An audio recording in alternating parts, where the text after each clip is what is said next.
Bavette with anchovies and fennel pesto is a dish that combines the robust flavor of anchovies with the aromatic freshness of wild fennel, widely used in Mediterranean cuisine and particularly in Italian cooking. Here's the recipe.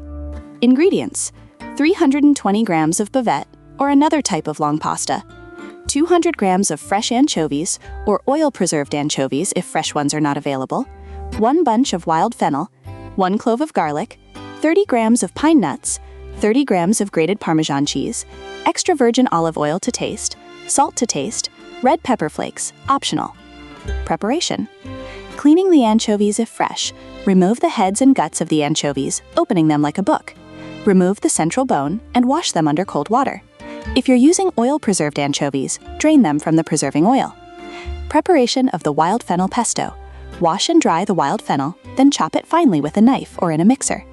Add toasted pine nuts, garlic, which you can moderate or omit according to your taste, Parmesan, a pinch of salt, and plenty of extra virgin olive oil until you get a smooth and creamy sauce. Cooking the pasta: bring a pot with plenty of salted water to a boil and cook the bavette until al dente. Meanwhile, heat a drizzle of oil in a pan with a clove of garlic, and if you like, some red pepper flakes. Cooking the anchovies: if you're using fresh anchovies, add them to the pan and sauté for a few minutes until they become golden. If you're using oil-preserved anchovies, just add them to warm them up. Assembly: drain the pasta, reserving some of the cooking water. Remove the garlic from the pan and add the bavette to the anchovies. Mix well and add the wild fennel pesto. If necessary, add some cooking water to make the sauce more fluid. Serving: serve the bavette immediately with an extra sprinkle of Parmesan, and if you like, an additional drizzle of raw oil.